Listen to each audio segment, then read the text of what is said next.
The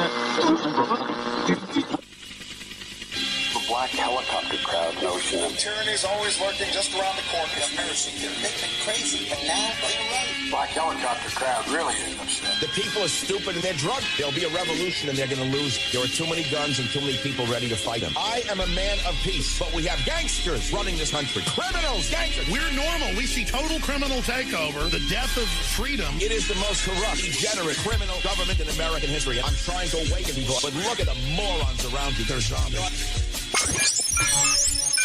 You're listening to Black Helicopter News on the Armageddon Records Network. And now here's your host. Hello and welcome to the podcast. And today we're joined once again by Jay Hernandez. What's up? Let's talk time travel. All right. So I was watching a video today that had some instances of time travel, and it was headlined by the 1995 boxing match between Mike Tyson and Peter McNeely, something like that. Sounds about right. And in the front row, a man in 1995 with a cutting-edge smartphone, which was not invented yet. Right. It clearly looks like a Samsung Galaxy. Right. Even an advanced Samsung Galaxy that's not even out yet. It was just a white, shiny phone. It was a smartphone. He's recording on it. I mean, I don't know what else proof you need. This seems like it's credible evidence of time travel. There's also an instance of, in a 1928 Charlie Chaplin movie, The Circus, a woman walking by in one scene holding what appears to be a cell phone. There's also the famous picture of this hipster-looking guy in a crowd of people. Oh, I saw that. It was during some political event, right? Yeah, and the guy was dressed in garb that wasn't popular at all at that time. He had like some fancy sunglasses that really were not like the whole mass marketed flannel and t-shirt type of thing. When he had a cardigan, right, and then he had like a screen printed shirt on. Mind you, this is all stuff that sounds like it's clothes, like whatever, but like in that time was like suit and jacket days, you know.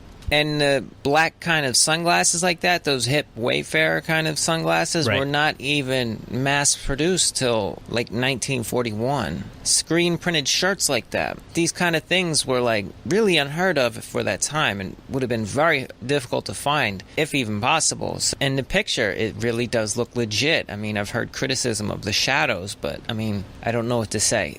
The picture has been scrutinized, and there's no definitive answer on it. So we've got all these cases of different possibilities of time travel. People popping out of nowhere was also included.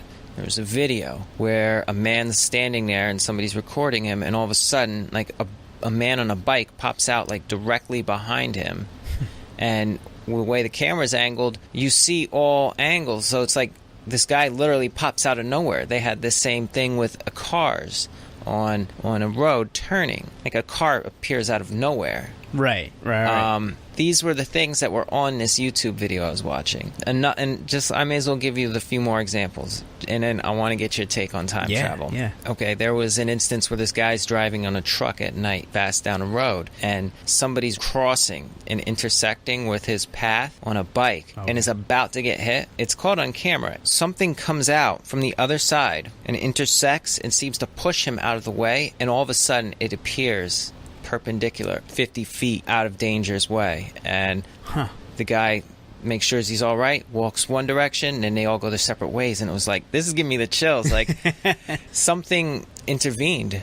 And a couple other instances, there was a soccer game where they saw like this shadow man running very fast along the bleacher seats, running through people. And some people would say that are studying physics of time travel is like that was something what it might look like if somebody is traveling through time. It might look like their shadow running through our perception. Another case, I'm making the case for time travel this episode. There's this guy. We are yes-anding time travel right now. Yes, and there's something called the time-traveling thief. This could have been doctored, some are saying, because of the way the effect looked, but, I mean, here's what happens. So this is caught on the CCTV outside of a convenience store that is closed. And there's a hobo sitting by a garbage can in like a drunken stupor, and this man in a hoodie like a slacker kind of dude, walks directly through the closed doors and grabs like an ice cream sandwich or something like that. Right. And walks right out. Looks like he's eating it as he's walking through the door. And when he walks through the door, it just gives a kind of like a fuzzy kind of disturbance in the video, slightly. Okay. But it just kind of has like a little aura about it when he goes in and out. Mm-hmm. And while he's doing that, the date of the year as he's walking through there goes from 2016 to 2019. Huh. And it kind of flickers back and forth while he goes through there. 2 other cases. I love it, man. I'm going to keep going. I have to give you a gavel. You got to look these things up with the keywords I'm mentioning. Just Google. I don't have it in front of me to give you the correct. Time travel thief. You got the Mike Tyson cell phone. Yeah. The Charlie Chaplin cell phone. So these are all things you can find very easily. So there's a man that received pictures several years ago. The pictures were from 2016 and showing some sort of women's rally about revealing disclosure for time travel. And it was something that happened in 2016. So it was kind of intriguing. So these are pictures that somebody got in the past. I believe it was 2012. This man received pictures from 2016.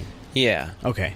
And it had this big demonstration, and they had like 2016 Women for the Truth of Time Travel, and it had this guy's face on it that's still not identified. So that could have been from an alternative reality or timeline. Parallel, right. Yeah. But that's so intriguing that time travel could be discovered this year in another parallel universe. Right. Or this one. It's right. Still yet to be seen. And finally, the famous case of the man who met himself. Oh, jeez. This man, I believe this was somewhere in Europe. So he was fixing his sink. So he climbed underneath the sink and the door's open. He went under to do a little repair. And he climbed in, and it kept like getting more and more room for him to climb in. So he climbed in. He went in, and basically when he came out into the future and met his future self. He knew no one would believe him, so he took video. The video's out there. He's hugging himself, right? And it looks like an older version of him. It could have been just a guy that looked like him, some say. But they both had the same forearm tattoo, the same exact forearm tattoo.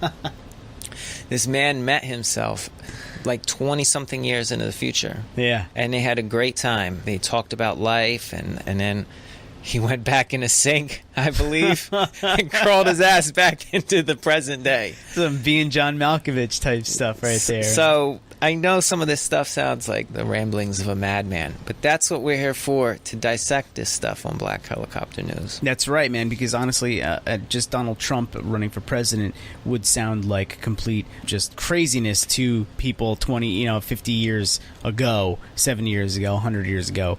I say we go with it.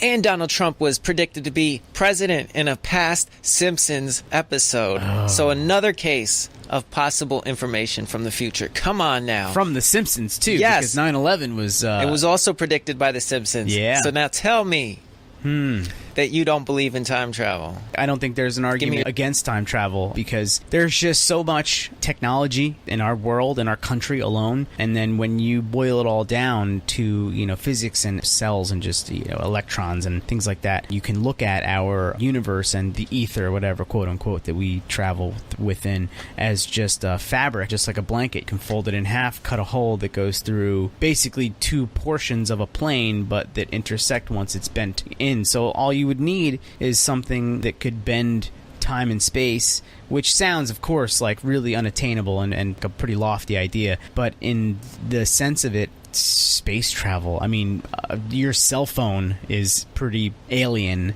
in the conventional sense of things when you look at it through kid eyes and realize that you can get, a universe that doesn't exist on your phone when you're watching cartoons. You know what I mean?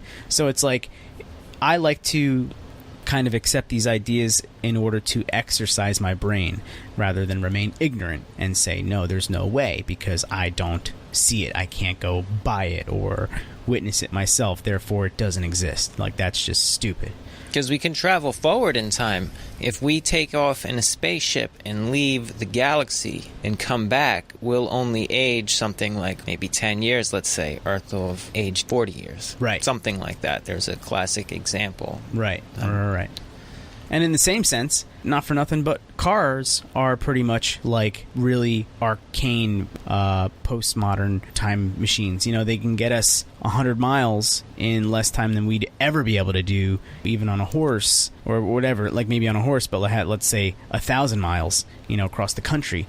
Let's see a horse do that without, you know. So like essentially a car is like a mini time machine, like a really shitty time machine because you travel in real time, but it's a lot faster than anything could really, you know, get you, that anything could really travel that could get you anywhere else. Good point. You know, so when you take it incrementally in steps like that, you can see that it's not that hard to just at least accept the idea. And as much as everything could be doctored or whatever, like just for example the Mike Tyson fight thing, which is, in my opinion, a slightly heightened version of the Charlie Chaplin cell phone lady, because in '95 the whole culture of holding a cell phone up and having it pointed at something did not exist. That existed only through camcorders and cameras and you know, maybe audio equipment, you know, that you're kind of surveying an area for open air sounds, but just the fact that he's holding it up